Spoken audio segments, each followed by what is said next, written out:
ചെമ്പനിപ്പൂ സീരിയലിന്റെ ഇനി വരാൻ വേണ്ടി പോകുന്ന എപ്പിസോഡിന്റെ റിവ്യൂ വിശേഷമാണ് കേട്ടോ പറഞ്ഞത്. കഴിഞ്ഞ ദിവസം അപ്ലോഡ് ചെയ്ത വീഡിയോന്റെ കണ്ടിന്യൂഷൻ ആണ്. ശ്രുതിയെ ചന്ദ്രമതി വീട്ടിൽ നിന്ന് അടിച്ചിറക്കുന്നത് വരെയായിരുന്നു കഴിഞ്ഞ എപ്പിസോഡിൽ നമ്മൾ അപ്ലോഡ് ചെയ്തിട്ടുണ്ടായിരുന്നത്. അതിന്റെ കണ്ടിന്യൂഷൻ ആണ് കേട്ടോ പറയുന്നത്. വീഡിയോയിലേക്ക് കടക്കുന്നതിന് മുമ്പായിട്ട് വീഡിയോ എല്ലാവരും ഒന്ന് ലൈക്ക് ചെയ്ത് കാണാൻ വേണ്ടി ശ്രമിക്കണേ. ശ്രുതി വീട്ടിൽ നിന്നും നേരെ മീരയുടെ വീട്ടിലേക്കാണ് കേട്ടോ വരുന്നത്. ശ്രുതി വരുന്നത് ഒരു ഭ്രാന്തിയെ പോലെയാണല്ലോ, മുടിയെല്ലാം കൂടി ആകെ മൊത്തത്തിൽ ജട കുത്തിയ പോലെയാണ് കിടക്കുന്നത്. ഇത് കണ്ട ഉടനെ മീര ചോദിക്കുന്നുണ്ട്, നീ എന്താടി ഇങ്ങനെ വരുന്നത്, നിന്റെ മുടിയെല്ലാം കൂടി എന്തായി കിടക്കുന്നത്, ഞാൻ ചീപ്പ് എടുത്തിട്ട് വരാ എന്ന് പറഞ്ഞ് പോയിട്ട് ചീപ്പ് എടുത്ത് കൊണ്ടു കൊടുക്കുന്നുണ്ട്. എന്നിട്ട് ആദ്യം ചീകാനാണ് കേട്ടോ പറയുന്നത്. ചീപ്പ് കണ്ട ഉടനെ തന്നെ ദേഷ്യം പിടിച്ചിട്ട് ശ്രുതിയാണെന്നുണ്ടെങ്കിൽ ആ ചീപ്പ് മേടിച്ചിട്ട് ഒരു ഒറ്റ ഏറ് കൊടുക്കുന്നുണ്ട്. എന്തൊക്കെയാണ് നീ കാണിക്കുന്നത്, എന്താണ് പ്രശ്നം, ആദ്യം ഞാൻ പോയിട്ടൊരു കോഫി എടുത്തോണ്ട് വരാ എന്ന് പറഞ്ഞിട്ട് മീര കോഫി എടുക്കാൻ വേണ്ടി പോകുമ്പോഴേക്കും എനിക്ക് അതൊന്നും വേണ്ട, എന്താടി നിനക്ക് പറ്റിയത്, കാര്യം എന്താണെങ്കിലും പറ. എന്ത് പറയാനാണ്, എല്ലാം എന്റെ തലയിലെഴുത്താണ്. എപ്പോ പിടിക്കപ്പെടും ഓർത്തുകൊണ്ട് നിൽക്കുമായിരുന്നു. ഇന്ന് ഒരു വലിയ ഇടുത്തി പോലെ എന്റെ തലയിൽ വന്ന് വീഴുകയും ചെയ്തു. നീ എന്തൊക്കെയാണ് ഈ പറയുന്നത്, എനിക്കൊന്നും മനസ്സിലാവുന്നില്ല. എന്തോ ഒരു ഫാമിലി ഫംഗ്ഷൻ ഉണ്ട്, അതിന് പോവാന്നുള്ള കാര്യത്തെ കുറിച്ചല്ലേ നീ പറഞ്ഞിട്ടുണ്ടായിരുന്നത്. ഞാൻ പോയത് ആരുടെ കല്യാണത്തിനെന്നുള്ള കാര്യം നിനക്കറിയോ? നീ പറഞ്ഞിട്ടുണ്ടായിരുന്നല്ലോ നിന്റെ അമ്മായിയപ്പന്റെ ഫ്രണ്ടിന്റെ മകളുടെ കല്യാണം എന്ന്. അതെ, അത് ശരി തന്നെയാണ്. പക്ഷേ ചെക്കന്റെ വീട്ടുകാര് ആരാണെന്നുള്ള കാര്യം അറിയോ? ബീരാന്റെ ഫാമിലി എന്ന് പറയുവാണേ. ഇത് കേട്ട ഉടനെ തന്നെ മീരയ്ക്കും അത് വലിയ ഷോക്കായിട്ട് മാറുന്നുണ്ട്. എന്താടി നീ പറഞ്ഞത്, ബീരാന്റെ വീട്ടിലെ കല്യാണം? അങ്ങനെയാകുമ്പോ ബീരാൻ അവിടെ ഉണ്ടാവുമല്ലോ, നീ പിടിക്കപ്പെട്ടോടി. അത് കഴിഞ്ഞ് ശ്രുതി അവിടെ നടന്ന സംഭവങ്ങളെല്ലാം പറയുന്നുണ്ട്. ബീരാൻ ചെന്നിട്ട് പറഞ്ഞല്ലോ, ഞാന് ശ്രുതിയുടെ ഇളയച്ചനല്ല. അതുമുതലേ ചന്ദ്രമതി ശ്രുതിയുടെ മൂടിക്കുത്തിന് പിടിച്ച് പുറത്താക്കിയ ആ ഒരു രംഗം വരെ പറഞ്ഞു കൊടുക്കുവാണേ. ഇത് കേട്ട് മീര തന്നെ ഇരുന്നോടന്ന് അങ്ങ് എഴുന്നേൽക്കുന്നുണ്ട്. എന്താടി ഇങ്ങനെയൊക്കെ സംഭവിച്ചത്, ഒരു മിനിറ്റ് നീ നിക്ക എന്ന് പറഞ്ഞിട്ട് ഉള്ളിൽ പോയിട്ട് ഒരു ക്ഷണക്കത്ത് കൊണ്ടുപോയിട്ട് ശ്രുതിയുടെ കയ്യിലേക്ക് കൊടുക്കുവാണേ. ഈ കല്യാണത്തിനല്ലേ നീ പോയെന്ന് ചോദിക്കുന്നുണ്ട്. ഈ ഇൻവിറ്റേഷൻ എവിടുന്നാണ് നിനക്ക് കിട്ടിയെന്ന് ആ ലെറ്റർ നോക്കിയിട്ട് ശ്രുതി മീരയുടെ അടുത്ത് ചോദിക്കുന്നുണ്ട്. ഇത് ബീരാൻ ഇവിടെ കൊണ്ടു തന്നിട്ട് പോയതാണ്, കല്യാണത്തിന് നിന്നെയും കൂട്ടി വരാൻ വേണ്ടിട്ട് പറഞ്ഞു. അവരുടെ പെങ്ങളുടെ മകളുടെ കല്യാണമെന്ന് പറഞ്ഞ് നമ്മൾ എന്തിനാ വെറുതെ അതിനൊക്കെ പോകുന്നതെന്ന് വിചാരിച്ച് ഞാൻ അങ്ങ് വിട്ടു കളഞ്ഞതാണ്. ഇത് കേട്ട ഉടനെ ശ്രുതിക്ക് അങ്ങ് ഭയങ്കരമായിട്ട് ദേഷ്യം വരുന്നുണ്ട് കേട്ടോ. കത്തങ്ങ് വലിച്ചെറിഞ്ഞിട്ട്, നീ എന്താടി ഇതിനു മുമ്പ് ഇതിനെ കുറിച്ച് എന്റെ അടുത്ത് പറയാണ്ടിരുന്നത്? എടി ഞാന് മറന്നു പോയതാന്ന് മീര പറയുന്നുണ്ട്. നീ ഈ ലെറ്റർ മുമ്പ് എന്റെ അടുത്ത് കാണിച്ചിട്ടുണ്ടായിരുന്നെങ്കിൽ ഉറപ്പായിട്ട് ഞാൻ കെയർഫുൾ ആയിട്ട് നിന്നേനെ. ഈ കല്യാണത്തിനാണ് നിങ്ങളും കുടുംബത്തോട് കൂടിയിട്ട് പോവാ എന്നുള്ള കാര്യത്തെ കുറിച്ച് എനിക്ക് എങ്ങനെ അറിയുന്നത്? ശരി, ഇനിയിപ്പോ ഞാൻ ഇതിനെ കുറിച്ച് നിന്റെ അടുത്ത് മുമ്പേ പറഞ്ഞു എന്ന് തന്നെ നീ വിചാരിച്ചോ? അപ്പോ നീ എന്ത് ചെയ്യായിരുന്നു? നീ ഒരു പക്ഷെ പോവാതിരിക്കായിരുന്നു, പക്ഷെ നിന്റെ കുടുംബത്തിലുള്ള എല്ലാവരും ആ കല്യാണത്തിന് പോവില്ലായിരുന്നോ? ഞാൻ എന്തെങ്കിലുമൊക്കെ ചെയ്തേനെ ആ ബീരാനെ കണ്ടുപെടാതിരിക്കാൻ വേണ്ടിയിട്ട്.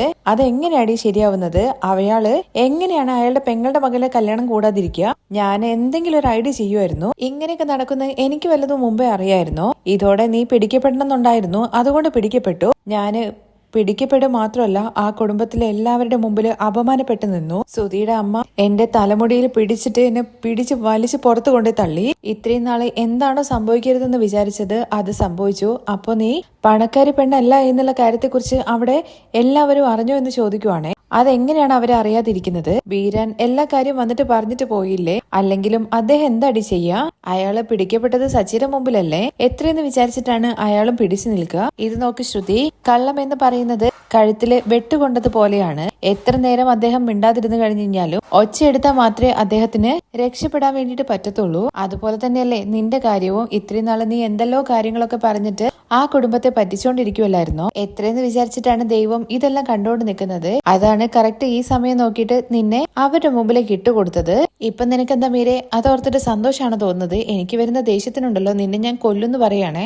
എന്നിട്ട് കഴുത്തിന് കയറി പിടിക്കുന്നുണ്ട്. ഇനി കൊലപാതക കേസും കൂടി നിന്റെ തലയിൽ വരണ്ട. ഇത് നോക്ക് ശ്രുതി, ആ കുടുംബത്തിലുള്ള എല്ലാവരും ഉണ്ടല്ലോ നല്ലവരാണ്. നിന്നെയും അവർ വിശ്വസിച്ചു. നീയാണെങ്കിൽ അവർക്ക് ഇടയ്ക്കിടയ്ക്ക് അലുവ കൊടുത്തുകൊണ്ടേയിരുന്നു. എത്രയെന്ന് വിചാരിച്ചിട്ടാണ് നിനക്ക് ഇങ്ങനെ കൊടുക്കാൻ വേണ്ടി പറ്റുക? എന്നാണെന്നുണ്ടെങ്കിലും ഒരു ദിവസം അവർ ചോദിക്കുക തന്നെ ചെയ്യല്ലോ. അവരിനി കൂടുതലൊന്നും ചോദിക്കാതിരിക്കാൻ വേണ്ടിയിട്ട് നിന്റെ മലേഷ്യ അച്ഛനെ നീ കൊന്നു. അവസാനം നീ എങ്ങനെയായാലും പിടിക്കപ്പെട്ടില്ലേ? നല്ലവരെ പറ്റിച്ചു കഴിഞ്ഞു കഴിഞ്ഞാലുണ്ടല്ലോ ഒരു ദിവസം ഇങ്ങനെ നമ്മൾ പിടിക്കപ്പെടുക തന്നെ ചെയ്യും. മീര പറയുന്ന കാര്യങ്ങളൊക്കെ കേൾക്കുമ്പോൾ ശ്രുതിക്ക് ദേഷ്യമാണ് കേട്ടോ വരുന്നത്. നീ വെറുതെ എന്റെ ദേഷ്യം കൂട്ടരുതെന്ന് പറയുവാണേ. ഇത്രയും നാള് നീ സത്യം ഭൂതത്തെ പോലെ കാത്തു സൂക്ഷിച്ചു, പക്ഷേ ഇപ്പൊ അത് പുറത്തു വന്നില്ലേ? അത് മാത്രമല്ലല്ലോ, ഒരു ദിവസം നീ പിടിക്കപ്പെടുമോ എന്നുള്ള കാര്യം നിനക്ക് അറിയാവുന്നത് തന്നെയല്ലേ? ശരിയായ സമയം നോക്കിയിട്ട് ഞാൻ തന്നെ സത്യങ്ങളെല്ലാം പറയണമെന്ന് വിചാരിച്ചതാണ്. അതിനു മുമ്പായിട്ട് ഞാനും അതുപോലെ സുധിയും കൂടി ചേർന്നിട്ട് ലൈഫില് വേറൊരു സ്റ്റേജിലേക്ക് പോകുമെന്ന് വിചാരിച്ചു. ഇപ്പോ അതെല്ലാം ഇങ്ങനെയായി. അതൊക്കെ ഇരിക്കട്ടെ, സുധി എന്താ പറഞ്ഞത്? അവൻ എന്ത് പറയാനാടി? അവന്റെ അമ്മ എന്നെ പിടിച്ച് തള്ളി പുറത്തിടുന്നത് അവൻ നോക്കിക്കൊണ്ട് നിന്നു. അതിലിപ്പോ നമുക്ക് സുധിയെയും കുറ്റം പറയാനൊന്നും പറ്റില്ലല്ലോ. വൈഫ് ഇങ്ങനെ കള്ളം പറഞ്ഞു കഴിഞ്ഞു കഴിഞ്ഞാൽ ഏത് ഹസ്ബൻഡിനാണ് സഹിക്കാൻ വേണ്ടി പറ്റുക? അല്ല ശ്രുതി, ഇത് മാത്രമാണോ അറിഞ്ഞത്? ഇല്ലെങ്കിൽ നീ ഓൾറെഡി കല്യാണം കഴിച്ചതാണ്, നിനക്കൊരു കുഞ്ഞുണ്ടെന്നുള്ള കാര്യം കൂടി അറിഞ്ഞോന്ന് ചോദിക്കുവാണേ. എന്താടി, ഇതും കൂടി അറിഞ്ഞിട്ട് എന്റെ ലൈഫ് മൊത്തത്തിൽ തീർക്കാൻ വേണ്ടിട്ടാണോ? അതുകൊണ്ടൊന്നും പറഞ്ഞതല്ലടി. നീ പണക്കാരിയല്ല എന്നുള്ള കാര്യം അറിഞ്ഞപ്പോ തന്നെ നിന്റെ തലമുടിയെല്ലാം കൂടി ഭ്രാന്തിയെ പോലെയല്ലേ ഇവിടെ വന്ന് നിൽക്കുന്നത്. ഇനി ആ കാര്യം കൂടി അറിഞ്ഞു കഴിഞ്ഞു കഴിഞ്ഞാൽ നീ തലയില്ലാത്തതുപോലെ വന്ന് നിൽക്കുമല്ലോ. ശരി, എന്തായാലും സത്യം എല്ലാം പുറത്തു വന്നു. ഇനിയിപ്പോ നീ എന്താ ചെയ്യാൻ വേണ്ടിട്ട് പോകുന്നത്? ഇനിയിപ്പോ എന്തായിരിക്കും നടക്കാൻ വേണ്ടി പോകുന്നത്? ഇത് കേട്ട ശ്രുതി പറയുന്നുണ്ട്, എന്താണ് നടക്കാൻ വേണ്ടി പോകുന്നത് എന്നുള്ള കാര്യം എനിക്ക് നന്നായിട്ട് അറിയാം. എന്റെ അമ്മായിമ്മ അവരുടെ തനി സ്വരൂപം എന്റെ അടുത്ത് കാണിക്കൂ. അത് അവര് കാണിച്ചിട്ട് നിന്നെ ഇപ്പൊ തന്നെ വീട്ടു പുറത്താക്കിയില്ലേ? ഇനിയിപ്പോ വീണ്ടും എങ്ങനെയാണ് അങ്ങോട്ട് തിരിച്ചു കയറുക? ഇപ്പൊ കത്തി തുടങ്ങിയതല്ലേ ഉള്ളൂ. ആദ്യം അതൊന്ന് അണയട്ടെ, അതിനുശേഷം ആലോചിക്കാന്ന് പറയുവാണേ. ഇത് കേട്ട മീരയാണെന്നുണ്ടെങ്കിൽ എന്തായാലും നിന്റെ അത്രയും ധൈര്യമൊന്നും എനിക്കില്ല കേട്ടോ. ഇനി നിന്റെ അമ്മായിമ്മ നിന്നെ തിരിച്ച് സ്വീകരിക്കുമോ എന്നുള്ള കാര്യം പോലും അറിയില്ല. കാരണം ആ വീട്ടില് 3 മരുമക്കളില് നിന്നെയാണ് അവരെ എപ്പോഴും തലയിലേറ്റി കൊണ്ടാടിക്കൊണ്ടിരുന്നത്. ഇപ്പോ നിന്നെ കുറിച്ചുള്ള സത്യങ്ങളെല്ലാം തിരിച്ചറിഞ്ഞത് അവർക്ക് തന്നെ അപമാനമായിട്ട് തോന്നുന്നുണ്ടാകും. അവരുടെ ആറ്റിറ്റ്യൂഡ് തന്നെ മാറിക്കാണും. ഞാനിപ്പോ പണക്കാരിയല്ല എന്നുള്ള കാര്യം അവര് തിരിച്ചറിഞ്ഞു. അതുകൊണ്ട് തന്നെ രേവതിയെക്കാളും മോശപ്പെട്ട രീതിയിലായിരിക്കും അവരെന്നെ നടത്താൻ വേണ്ടി പോകുന്നത്. അതിന് അവരാദ്യം നിന്നെ വീട്ടിനുള്ളിലേക്ക് കയറ്റണ്ടേ? ഇപ്പൊ വീട്ടിനുള്ളിൽ തന്നെ കയറി പോരുതെന്ന് പറഞ്ഞിട്ടല്ലേ നിന്നെ അടിച്ചിറക്കിയത്? അതെങ്ങനെയാണ് അവർക്ക് പറയാൻ വേണ്ടി പറ്റുക? എങ്ങനെ പോയാലും ഞാൻ തന്നെയാണല്ലോ സുധിയുടെ വൈഫ്. ആ വീട്ടിലെ മരുമകളാണല്ലോ ഞാനും. പോ എന്ന് പറയുന്ന സമയത്ത് ഞാൻ അങ്ങനെ അങ്ങ് പോവോ? എന്നെ പുറത്തിറക്കി വിടാതെ വീട്ടിനുള്ളിൽ തന്നെ വെച്ചിട്ട് ചീത്ത പൊളിക്കുന്ന ഞാൻ വിചാരിച്ചത്. പക്ഷെ ഒരു കണക്കിന് എന്നെ പുറത്താക്കിയത് നല്ലത് തന്നെയാണ്. നീ എന്താടി പുറത്താക്കിയത് നല്ലതാണെന്നുള്ള കാര്യം പറയുന്നത്? ഇപ്പോ ആന്റിയുടെ മേലും ഒരു തെറ്റ് വന്നല്ലോ, മരുമകളെ വീട്ടിൽ വിട്ടിട്ട് അടിച്ചിറക്കിയെന്ന്. എനിക്ക് സുധിയുടെ അച്ഛനെ കുറിച്ചിട്ട് നന്നായിട്ട് അറിയാം. അങ്ങനെ വിട്ടുകളയാൻ വേണ്ടിയിട്ട് അദ്ദേഹം ഒരിക്കലും നിൽക്കില്ല. വീണ്ടും എന്നെ വീട്ടിലേക്ക് വരുത്താൻ വേണ്ടിയിട്ട് അവരെന്തെങ്കിലും ചെയ്യും. വീണ്ടും ആ വീട്ടിലേക്ക് പോയി കഴിഞ്ഞു കഴിഞ്ഞാൽ നിന്റെ കാര്യത്തിലൊരു തീരുമാനമാവല്ലോ എന്ന് മീര ചോദിക്കുന്നുണ്ട്. എന്ന് കരുതിയിട്ട് ഞാൻ വീട്ടിലേക്ക് പോകാതെ ഇവിടെ തന്നെ ഇരിക്കാനാണോ നീ പറയുന്നത്? ഇല്ലെങ്കിൽ എല്ലാം തീർന്നെന്ന് പറഞ്ഞുകൊണ്ട് ഇവിടെ ഇരുന്ന് കരയാനാണോ നീ പറയുന്നത്?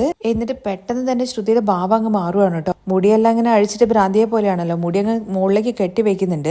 എന്നിട്ട് എഴുന്നേറ്റ് നിന്ന് പറയുന്നുണ്ട്, ഒരു കാര്യം കേട്ടോ, ഞാൻ ഒരുപാട് കരഞ്ഞു, അതുപോലെ തന്നെ ഒരുപാട് ഭയപ്പെടുകയും ചെയ്തു. ഇനി ഞാൻ ഒന്നിനും ഭയപ്പെടാനോ ഒന്നിനും കരയാനോ പോകുന്നില്ല. നിനക്ക് ഹ്യൂമൻ നേച്ചർ എന്താന്നുള്ള കാര്യം അറിയോ? നമുക്ക് 10 കൈകളുണ്ടെന്നുണ്ടെങ്കിലും സങ്കടം വരുന്ന സമയത്ത് കണ്ണീര് തുടയ്ക്കാൻ വേണ്ടിയിട്ട് മറ്റാരെങ്കിലും വരുമോ എന്നുള്ള കാര്യം നോക്കൂ. അങ്ങനെ ഞാൻ നോക്കി നിൽക്കില്ല. എന്റെ കണ്ണുനീര് തുടയ്ക്കാൻ വേണ്ടിയിട്ട് എനിക്ക് തന്നെ അറിയാം. ഈ പ്രശ്നം എങ്ങനെ ശരിയാക്കണം എന്നുള്ള കാര്യവും എനിക്കറിയാം. ഞാൻ ആഗ്രഹിച്ച് തേടി പിടിച്ച ജീവിതമാണിത്. ആർക്ക് വേണ്ടിയിട്ടും ഞാനിത് വിട്ടുകൊടുക്കത്തുമില്ല. സുധിയുടെ കൂടെ എങ്ങനെയാണ് ഒരുമിച്ച് ജീവിക്കേണ്ടത് എന്നുള്ള കാര്യം എനിക്കറിയാന്നൊക്കെ പറഞ്ഞിട്ട് കണ്ണുനീരൊക്കെ തുടയ്ക്കുവാണ് കേട്ടോ ശ്രുതി പറയുന്നതെല്ലാം കേട്ടിട്ട് ഒരു നിമിഷം മീര തന്നെ സ്റ്റക്കായി പോലെ നിൽക്കുന്നുണ്ട്. അതിനുശേഷം എടി, ഇത്രയും പ്രശ്നങ്ങളൊക്കെ നടന്നിട്ട് നീ എങ്ങനെയാണ് ഇത്രയും കോൺഫിഡൻസോട് കൂടി സംസാരിക്കുന്നത്? നിന്റെ അമ്മായിമ്മ നിന്റെ തലമുടി പിടിച്ചിട്ട് പുറത്താക്കി, പിന്നെ എങ്ങനെയാടി? അതല്ലേടി ഞാൻ പറഞ്ഞത്, എന്റെ അമ്മായിമ്മ എങ്ങനെ വേണമെങ്കിലും ഇരുന്നോട്ടെ. പക്ഷേ സുധിയുടെ അച്ഛനാണെന്നുണ്ടെങ്കിൽ കുടുംബത്തിലെ എല്ലാവരും ഒന്നായിട്ട് ഇരിക്കണമെന്ന് ആഗ്രഹിക്കുന്നവരാണ്. എന്നെ തിരിച്ച് വീട്ടിലേക്ക് കൊണ്ടുവരാൻ വേണ്ടിയിട്ട് അവരെന്തെങ്കിലും ചെയ്യും. ഞാൻ തിരികെ ആ വീട്ടിലേക്ക് കയറിയാൽ മതി. വീണ്ടും സുധിയെ എങ്ങനെ എന്റെ വഴിക്ക് കൊണ്ടുവരണം എന്നുള്ള കാര്യം എനിക്കറിയാം. നീ എന്തൊക്കെയൊക്കെയോ പറയുന്നു. എന്തായാലും നടന്ന സന്തോഷം എന്നുള്ള കാര്യമാണ് മീര പറയുന്നത്. നടക്കും, നീ പോയിട്ട് എനിക്കൊരു ഗ്ലാസ് ചായ എടുത്തിട്ട് വാ എന്ന് പറഞ്ഞിട്ട് ശ്രുതി നേരെ മുറിയിലേക്ക് പോവാണ് കേട്ടോ. മീരയാണെങ്കിൽ എന്തേലും ആവട്ടെ എന്നുള്ള മട്ടിൽ കോഫി എടുക്കാൻ വേണ്ടിയിട്ട് പോകുന്നുണ്ട്. അത് കഴിഞ്ഞ് രാത്രിയിലാണ് കേട്ടോ കാണിക്കുന്നത്. സച്ചിയും അതുപോലെ രേവതിയും കൂടി ഇരുന്ന് സംസാരിക്കുവാണ്. മൊത്തത്തിൽ ശാന്തമായ പോലെ തോന്നുന്നു. മനസ്സിന് വല്ലാത്തൊരു സങ്കടമൊക്കെ തോന്നുന്നു എന്നൊക്കെ രേവതി പറയാണേ. എല്ലാത്തിനും കാരണം ആ സുധിയാണ്. അതെങ്ങനെയാണ് നിങ്ങളുടെ ഏട്ടനാവുന്നത്? ശ്രുതി ഇത്രയും കള്ളം പറഞ്ഞു. ആ കള്ളത്തിന്റെ പേരില് അമ്മ ദേഷ്യപ്പെട്ടു. അതിൽ നിങ്ങളുടെ ഏട്ടൻ എന്ത് തെറ്റാ ചെയ്തതെന്ന് ചോദിക്കുവാണേ. അത് മറ്റൊന്നുമല്ല, സുധി അവന്റെ ജീവിതം തന്നെ നല്ല രീതിയിലുള്ളൊരു തുടക്കമല്ല. അവന് ഭയങ്കര അത്യാഗ്രഹമാണ്. അവൻ എപ്പോഴും താൻ മാത്രം കോടീശ്വരനാവണം എന്നുള്ളൊരു വിചാരമാണ്. അതുകൊണ്ട് തന്നെ ആ പൗഡർ എടുത്തി പറഞ്ഞ കള്ളങ്ങളെല്ലാം വിശ്വസിച്ച് അവള് വലിയ കോടീശ്വരിയാണെന്നുള്ള രീതിയിൽ നമ്മുടെ മുമ്പിൽ കിടന്ന് ആടുമല്ലായിരുന്നോ? അങ്ങനെ അവര് സംസാരിക്കുന്നതിനിടയിൽ സുധി പുറത്തേക്ക് വരുന്നുണ്ട്. അപ്പോഴേക്കും സംസാരം നിർത്തുന്നുണ്ട്. സുധിയാണെന്നുണ്ടെങ്കിൽ ഇവരൊന്നും ശ്രദ്ധിക്കുന്നില്ല. നേരെ ഡൈനിങ് ടേബിളിന്റെ അവിടേക്ക് പോയിട്ട് വെള്ളം എടുത്തിട്ട് കുടിക്കുന്നു. പിന്നെ കുറച്ച് നടന്ന് ഹോളിന്റെ അയിലെ എത്തുമ്പോഴേക്കും വീണ്ടും പോയിട്ട് ഒരു ഗ്ലാസ് വെള്ളം കുടിക്കുന്നേ. അത് കഴിഞ്ഞ് വീണ്ടും വരുന്നുണ്ട്. പിന്നെയും തിരിച്ചു പോയിട്ട് വീണ്ടും വെള്ളം കുടിക്കുകയൊക്കെയാണ് ചെയ്യുന്നത്. ചെയ്യുകയാണെന്നുണ്ടെങ്കിൽ അല്ല രേവതി, ഇവൻ എന്താണ് പോയിട്ട് വെള്ളം കുടിച്ചുകൊണ്ടേ ഇരിക്കുന്നത്? പിന്നെ വേറെ എന്താ ചെയ്യാ? നിങ്ങളായിരുന്നെങ്കിൽ പുറത്ത് പോയിട്ട് നന്നായിട്ട് വെള്ളം അടിച്ചിട്ട് വന്നേനെ. നിങ്ങളുടെ ഏട്ടനത് ശീലമല്ലല്ലോ എന്ന് ചോദിക്കുമ്പോഴേക്കും ആർക്ക് ഇവനാണോ ശീലമില്ലാത്തത്? അല്ലെങ്കിലും ഇപ്പോഴത്തെ കാലത്ത് നല്ലവർക്കൊന്നും നല്ല പേര് കിട്ടില്ല. നല്ലവന്മാരെ പോലെ നടിക്കുന്ന ആൾക്കാരെയാണ് എല്ലാവരും വിശ്വസിക്കുക. വീണ്ടും അത് തന്നെ സുധി ചെയ്യുന്നുണ്ട് കേട്ടോ. എന്നതിന് ശേഷം ഹോളിലൂടെ ഇങ്ങനെ നടന്നു പോകുന്നത് കാണുമ്പോ രവി അങ്ങോട്ടേക്ക് വരുന്നുണ്ട്. സുധി എന്ന് പറഞ്ഞ് വിളിക്കുവാണേ. എടാ, കുടുംബത്തിലൊരു പ്രശ്നം ഉണ്ടായി കഴിഞ്ഞു കഴിഞ്ഞാല് അത് എങ്ങനെ തീർക്കണം എന്നുള്ള കാര്യത്തെക്കുറിച്ചാണ് ചിന്തിക്കേണ്ടത്. നീ ശ്രുതിയെ പോയി കണ്ട് സംസാരിക്കുക. അവൾ എന്തിനാണ് ഇങ്ങനെ ഒരു കള്ളം പറഞ്ഞെന്നുള്ള കാര്യം ചോദിക്കുക. ഇത് കേട്ടോടെ തന്നെ സുധി ചോദിക്കുന്നുണ്ട് കേട്ടോ, ഞാൻ എന്തിനാണ് അവളെ കണ്ടിട്ട് അതൊക്കെ ചോദിക്കുന്നത്? പിന്നെ നീയല്ലാതെ വീട്ടിലെ അപ്പുറത്തുള്ള ആരെങ്കിലും പറഞ്ഞേക്കാൻ വേണ്ടി പറ്റുമോ? നീയല്ലടാ അവളെ കല്യാണം കഴിച്ചത്. അവളെ ഇങ്ങോട്ട് കൂട്ടിക്കൊണ്ടുവന്നത് നീ തന്നെയല്ലേ? അതുകൊണ്ടല്ലേ അച്ഛൻ നിന്റെ അടുത്ത് പോവാൻ വേണ്ടി പറയുന്നത്. ഞാൻ എന്തായാലും പോയി കണ്ട് സംസാരിക്കില്ല എന്ന് സുധി പറയുമ്പോഴേക്കും രവി, ഞാൻ പറയുന്നത് നീ ഒന്ന് കേൾക്ക്. ഇതുപോലത്തെ പ്രശ്നങ്ങളൊന്നും ഇങ്ങനെ വിട്ടുകളയാൻ വേണ്ടി പാടില്ല. കാര്യങ്ങളെല്ലാം പറഞ്ഞ് ഉടനെ തന്നെ തീർക്കണം. അച്ഛ, ഇതിലങ്ങനെ പറഞ്ഞു തീർക്കാൻ മാത്രം ഒന്നുമില്ല എന്ന് പറയുവാണേ. നീ എന്താണ് അച്ഛൻ പറഞ്ഞത് കേൾക്കാതെ അച്ഛൻ പറയുന്നതിനൊക്കെ എതിർത്ത് സംസാരിക്കുന്നത്? പിന്നെ നീ അച്ഛന് എന്ത് മര്യാദയാണ് കൊടുക്കുന്നതെന്നൊക്കെ സച്ചി ചോദിച്ച് ദേഷ്യപ്പെടുന്നുണ്ടേ. ഉടനെ സുധി പറയുന്നത്, സച്ചി നീ ഈ കാര്യത്തിൽ ഇടപെടണ്ട, ഇത് എന്റെ പ്രശ്നമാണ്, ഞങ്ങള് ഭാര്യ ഭർത്താക്കന്മാർക്കിടയിലെ പ്രശ്നമാണെന്നൊക്കെ പറയുകയാണെ. കേട്ടുടനെ രേവതി ചോദിക്കുന്നുണ്ട്, അല്ല അച്ഛ, ഇവരെന്താ അങ്ങനെ പറയുന്നത്? ഭാര്യ ഭർത്താക്കന്മാരുള്ള ഇടയിലുള്ള പ്രശ്നമാണെങ്കിൽ പോലും നമ്മളെല്ലാവരും ഒരേ കുടുംബത്തിലുള്ള ആൾക്കാരല്ലേ? ആർക്കെങ്കിലും ഒരു പ്രശ്നം വന്നു കഴിഞ്ഞ് കഴിഞ്ഞാൽ നമ്മളൊക്കെ ചുമ്മാ നോക്കിയിരിക്കും. എല്ലാവരുടെയും നല്ലതിന് വേണ്ടിയിട്ട് തന്നെയല്ലേ പറയുന്നത്. അച്ഛനും അത് തന്നെയാ പറയുന്നത്, സച്ചേട്ടനും അത് തന്നെയല്ലേ പറഞ്ഞത്. രേവതി, നീ നിർത്ത്. ഇവന്റെ അടുത്ത് ഇത്രയും സ്ട്രോങ് ആയിട്ട് ഞാൻ പറഞ്ഞിട്ട് തന്നെ അവന് മനസ്സിലാവുന്നില്ല. നീ ഇത്രയും മയത്തോട് കൂടി പറഞ്ഞു കഴിഞ്ഞു കഴിഞ്ഞാൽ അവൻ എവിടുന്ന് മനസ്സിലാവാൻ പോകുന്നു? സുധി, നീ ഈ വീട്ടില് വേറെ ആരും പറയുന്നത് കേൾക്കാനോ ഒന്നിനും നിൽക്കണ്ട. അച്ഛൻ പറഞ്ഞ ഒരു കാര്യം പറഞ്ഞിട്ടുണ്ടെങ്കിൽ അത് കറക്റ്റ് ആയിരിക്കും. അതുകൊണ്ട് അച്ഛൻ പറയുന്ന കാര്യം നീ കേൾക്കണം. തുടർന്ന് രവി, സുധി, തെറ്റ് നടന്നു എന്നുള്ളത് സത്യം തന്നെയാണ്. പക്ഷേ ശ്രുതിയെയും നമ്മൾ സംസാരിക്കാൻ വേണ്ടിയിട്ട് അനുവദിക്കണമായിരുന്നു. അവളുടെ പക്ഷത്തെ ന്യായം എന്താന്നുള്ള കാര്യം നമ്മൾ കേൾക്കണമായിരുന്നു. അങ്ങനെ ഒന്നും ചോദിക്കാതെ നമ്മള് അവൾക്കൊരു അവസരം കൊടുക്കാതെ അവളടുത്ത് പുറത്തു പോകാൻ വേണ്ടി പറഞ്ഞു. അതും അവളടുത്ത് പോവാനല്ല പറഞ്ഞത്, അവളെ കഴുത്തിന് പിടിച്ചിട്ട് പുറത്തള്ളുക ചെയ്തത്. തെറ്റാണെങ്കിലും ശരിയാണെന്നുണ്ടെങ്കിലും 1000 കാര്യങ്ങളുണ്ടാകും. പക്ഷെ അവള് ഈ വീട്ടിലേക്ക് ജീവിക്കാൻ വേണ്ടി വന്നിരിക്കുന്ന മരുമകളാണ്. അച്ഛൻ പറഞ്ഞത് കേട്ട ഉടനെ തന്നെ അച്ഛൻ പറഞ്ഞത് ശരി തന്നെയാണ്. നമ്മുടെ ശ്രുതി തെറ്റ് ചെയ്തിട്ടുണ്ടെങ്കിലും ഒരിക്കലും അമ്മ അവളെ കഴുത്തിന് പിടിച്ച് തള്ളാൻ വേണ്ടി പാടില്ലായിരുന്നു. അമ്മ ചെയ്തത് തെറ്റ് തന്നെയാണ്. തുടർന്ന് സുധിയെ പറഞ്ഞ് മനസ്സിലാക്കുക എന്നുള്ള രീതിയിൽ സച്ചിയും പറയുന്നുണ്ട് കേട്ടോ. അച്ഛൻ പറയുന്നത് ശരിയാണ്. അച്ഛന് 3 മരുമക്കൾ ഉണ്ടെന്നുണ്ടെങ്കിൽ 3 പേരും സ്വന്തം മക്കളെ പോലെയാണ് കാണുന്നത്. പക്ഷെ അമ്മയ്ക്ക് അങ്ങനെ കാണാൻ അറിയില്ല.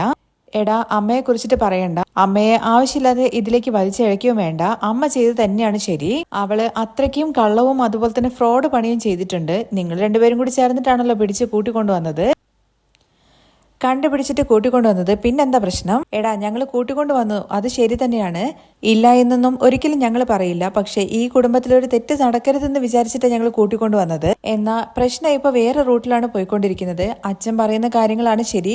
അതുകൊണ്ട് തന്നെ അച്ഛൻ പറയുന്ന കാര്യങ്ങൾ ചെയ്യേ. ആരൊക്കെ എന്തൊക്കെ പറഞ്ഞിട്ടും കാര്യമില്ല. അമ്മ പറയാതെ തിരികെ ഞാൻ ശ്രുതിയെ ഈ വീട്ടിലേക്ക് കൂട്ടിക്കൊണ്ടുവരില്ല. അച്ഛ, ഇവന്റെ അടുത്തൊന്നും എത്ര പറഞ്ഞിട്ടും കാര്യമില്ല, ഇവനതൊന്നും തലയിൽ കയറില്ല എന്ന് പറഞ്ഞിട്ട് സച്ചി അങ്ങ് മാറി നിൽക്കുന്നുണ്ട്. തുടർന്ന് രവി വീണ്ടും ഒന്നുകൂടി പറയുന്നുണ്ട്, സുധി, ഞാൻ പറയുന്നത് കേൾക്ക്. ഇല്ല അച്ഛാ, ഇല്ല, ഇത് എന്റെ പ്രശ്നമാണ്, ഇതിൽ ആരും തലയിടരുത്. പറഞ്ഞത് അടി എന്റെ അടുത്ത് മേടിക്കും. സംസാരിക്കുമ്പോ നോക്കി കണ്ട് സംസാരിക്കണോ, ഒന്നങ്ങ് തന്നാലുണ്ടല്ലോ എന്നൊക്കെ പറഞ്ഞിട്ട് സച്ചി അങ്ങ് ദേഷ്യപ്പെടുവാണ്. കാരണം അച്ഛന്റെ അടുത്താണ് പറഞ്ഞത് ഇത് എന്റെ പേഴ്സണൽ കാര്യമാണ്, അച്ഛൻ ഇടപെടണ്ട എന്ന്. പക്ഷെ അപ്പോഴേക്കും രേവതി ആണെങ്കിൽ പിടിച്ച് മാറ്റുന്നുണ്ട് കേട്ടോ. എടാ, നീ അച്ഛൻ്റെ അടുത്ത് സംസാരിക്കുന്ന രീതി ശരിയല്ല. നീ എന്താടാ പറഞ്ഞത്? അച്ഛൻ്റെ അടുത്ത് നിന്റെ കാര്യത്തിൽ തലയിടണ്ട എന്നോ? അച്ഛനില്ലെങ്കിലുണ്ടല്ലോ, നീ ഇല്ല, ഞാനില്ല, കുടുംബം ഇല്ല, നിന്റെ കാര്യത്തിൽ തലയിടരുതെന്നോ? എടാ, നിന്നെ ഞാനുണ്ടല്ലോ എന്ന് പറഞ്ഞിട്ട് വീണ്ടും അടിക്കാൻ വേണ്ടി പോകുമ്പോഴേക്ക് രേവതി ആണെങ്കിൽ പിടിച്ചു നിർത്തുവാണ് കേട്ടോ. സച്ചിട്ട വേണ്ട എന്ന് പറഞ്ഞിട്ട്. എടാ, നീ വെറുതെ ദേഷ്യപ്പെടുമൊന്നും വേണ്ട. ഞാനങ്ങനെ ആരെയും കുറച്ചിട്ടോ ആരെടുത്തും അങ്ങനെ രീതിയിലൊന്നും ഉദ്ദേശിച്ച് പറഞ്ഞതൊന്നുമല്ല. ശ്രുതിയുടെ കാര്യത്തിൽ അമ്മ ചെയ്തതാണ് ശരി. അവൾ ചെയ്ത തെറ്റിന് അവൾക്ക് കൊടുത്ത പണിഷ്മെന്റും ശരി തന്നെയാണ്. ഇത് നോക്ക് സുധി, നിന്റെ അമ്മ ദേഷ്യത്തില് ഇതുപോലെ എന്തെങ്കിലുമൊക്കെ ചെയ്യും. അവക്ക് സമാധാനപരമായിട്ട് ചിന്തിക്കാൻ അറിയില്ല. 1000 പ്രശ്നങ്ങളുണ്ടെങ്കിലും ശ്രുതി എന്ന് പറയുന്നത് നിന്നെ വിശ്വസിച്ച് ഇങ്ങോട്ട് കയറി വന്ന പെണ്ണാണ്. അതുകൊണ്ട് തന്നെ എന്തൊക്കെ പ്രശ്നമാണെന്നുണ്ടെങ്കിലും അവളെ തിരികെ ഇങ്ങോട്ട് വീട്ടിലേക്ക് കൂട്ടിക്കൊണ്ടുവന്ന് സംസാരിച്ചാൽ മാത്രമേ ശരിയാവുള്ളൂ. പോയി കൂട്ടിയിട്ട് വാടാ എന്ന് രവി വീണ്ടും പറയുന്നുണ്ട്. പക്ഷെ സുധിയാണെന്നുണ്ടെങ്കിൽ ഇല്ല അച്ഛാ, എന്നെ കൊണ്ട് പറ്റില്ല അവളെ കൂട്ടിക്കൊണ്ടുവരാൻ വേണ്ടിയിട്ട്. അമ്മ പറയാതെ ഞാൻ അവളെ കാണുകയില്ല, സംസാരിക്കുകയില്ല, കൂട്ടിക്കൊണ്ടുവരില്ല. ഞാൻ ഈ വീട്ടിൽ നിൽക്കുന്നത് നിങ്ങൾക്കൊരു പ്രശ്നമാണെന്നുണ്ടെങ്കിൽ പറഞ്ഞാൽ മതി, ഞാൻ ഇവിടുന്ന് പോയി തരാം എന്ന് പറഞ്ഞിട്ട് സുധി അങ്ങ് പോവാണേ. സുധി പോകുമ്പോഴേക്കും എടാ സുധി നിൽക്കുന്നൊക്കെ പറഞ്ഞ് സച്ചി പുറകെ പോകുന്നുണ്ട്. പക്ഷെ വേഗം തന്നെ പോയിട്ട് റൂമിന്റെ കഥ കടയ്ക്കുവാണേ.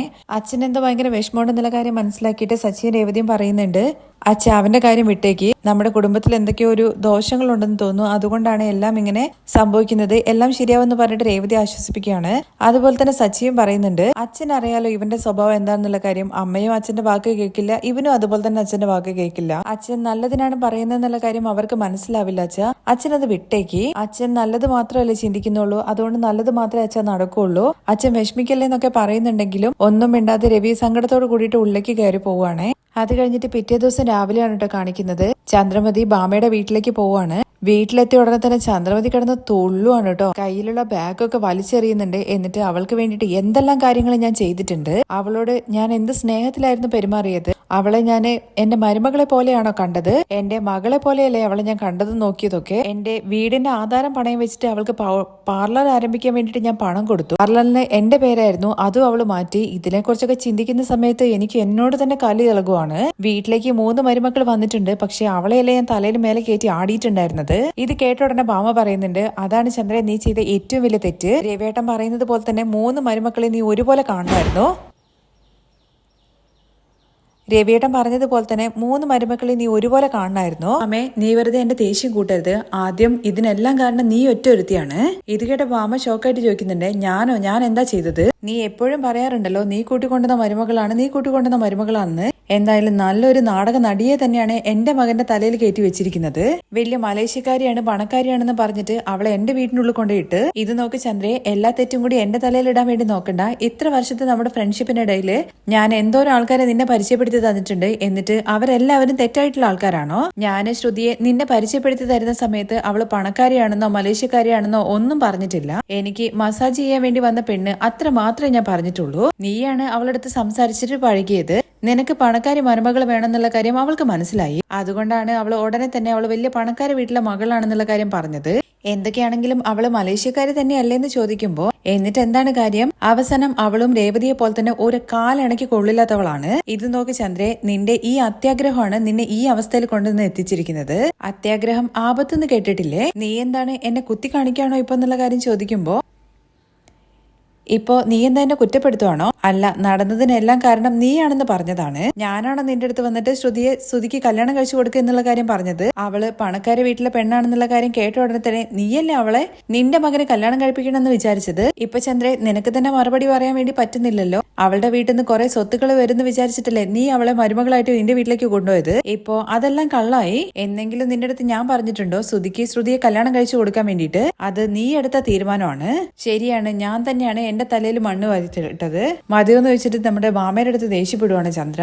നീ ഒന്നും ചെയ്തിട്ടില്ല, നീ നല്ലവളും ഞാൻ ചീത്തവളും. ഇപ്പോഴും നീ നിന്റെ മേലൊരു തെറ്റുമില്ലാത്തത് പോലെ എന്നെ കളിയാക്കുന്ന രീതിയിലാണ് സംസാരിക്കുന്നത്. ഇത് നോക്ക് ബാമേ, എന്റെ വീട്ടിൽ സമാധാനം ഇല്ലാത്തോണ്ടാണ് ഞാൻ ഇങ്ങോട്ട് കയറി വന്നത്. ഞാൻ വന്നത് നിനക്ക് ഇഷ്ടമായിട്ടില്ല എന്നുണ്ടെങ്കിൽ പറഞ്ഞാൽ മതി, ഞാൻ ഇപ്പൊ തന്നെ പൊക്കോളാം. ഞാൻ എപ്പോഴാ ചന്ദ്രൻ നിന്റെ അടുത്ത് അങ്ങനെയൊക്കെ പറഞ്ഞത്? ശരി, അതൊക്കെ വിട്ടേക്ക്. ഇനി കഴിഞ്ഞു പോയ കാര്യത്തെക്കുറിച്ച് പറഞ്ഞിട്ട് എന്ത് കാര്യമുള്ളത്? നടന്ന കാര്യങ്ങളെല്ലാം നടന്നു. അല്ലെങ്കിലും നീ എന്തിനാണ് ശ്രുതിയെ വീട് വിട്ട് അയച്ചത്? പിന്നല്ലാതെ അവളെ ഞാൻ എന്റെ മകന്റെ കൂടെ വീണ്ടും ജീവിക്കാൻ വേണ്ടിയിട്ട് അനുവദിക്കുകയാണോ വേണ്ടത്? എന്തൊക്കെയാണെന്നുണ്ടെങ്കിലും ശ്രുതി തന്നെയല്ലേ ശ്രുതിയുടെ ഭാര്യ, അതൊരിക്കലും ആർക്കും മാറ്റാൻ വേണ്ടി പറ്റില്ലല്ലോ. അങ്ങനെ ഒരുത്തി എന്റെ മകന് ഭാര്യയായിട്ട് വേണ്ട, അതിനു വേണ്ടിയിട്ടാണ് ഞാൻ അവളെ വീട് വിട്ട് പറഞ്ഞയച്ചത്. കള്ളം പറഞ്ഞ അവളുടെ വായിലെ പല്ലടിച്ച് കൊഴിക്കണായിരുന്നു, അത് ചെയ്തില്ലല്ലോ എന്നുള്ള വിഷമം മാത്രമേ എനിക്കുള്ളൂ. ശരി, എന്തായാലും നീ അവളെ വീട് വിട്ട് പറഞ്ഞു വെച്ചു, പക്ഷെ നീ പിന്നെന്തിനാ ഇങ്ങോട്ട് വന്നതെന്ന് ചോദിക്കുന്നുണ്ട്. ഞാൻ അവിടെ നിന്ന് കഴിഞ്ഞു കഴിഞ്ഞാല് ദേവിയേട്ടൻ ഞാൻ ചെയ്താൽ തെറ്റെന്ന് ഇങ്ങനെ പറഞ്ഞുകൊണ്ടേയിരിക്കും. ആ ശ്രുതിയെ വീട്ടിലേക്ക് കൊണ്ടുവരാൻ വേണ്ടിയിട്ട് ശ്രുതിയുടെ അടുത്ത് പറഞ്ഞുകൊണ്ടേയിരിക്കുകയാണ്. അവള് വന്നു കഴിഞ്ഞു കഴിഞ്ഞാൽ പിന്നെ ഈ വീട്ടിൽ ഞാൻ ഉണ്ടാവില്ല എന്ന് പറഞ്ഞിട്ടാണ് ഞാൻ ഇങ്ങോട്ട് ഇറങ്ങി പോകുന്നത്.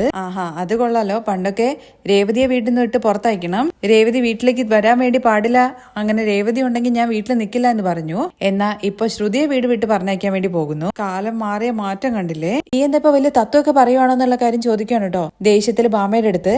സത്യം പറഞ്ഞു കഴിഞ്ഞു കഴിഞ്ഞാൽ ഇപ്പൊ നീ കൂട്ടിക്കൊണ്ടുവന്ന മരുമകളും അതുപോലെ തന്നെ രവിയേട്ടൻ കൂട്ടിക്കൊണ്ടുവന്ന മരുമകളും രണ്ടുപേരും പണക്കാരല്ലാതായി എന്ന് ബാമ പറയുന്ന ആ രംഗത്തോട് കൂടിയിട്ടാണ് കേട്ടോ മറ്റൊരു എപ്പിസോഡിന്റെ രംഗം അവസാനിക്കുന്നത്. ബാക്കി വിശേഷങ്ങൾ കേൾക്കാൻ താല്പര്യം ഉണ്ടെന്നുണ്ടെങ്കിൽ ഒന്ന് കമന്റ് ചെയ്യണേ.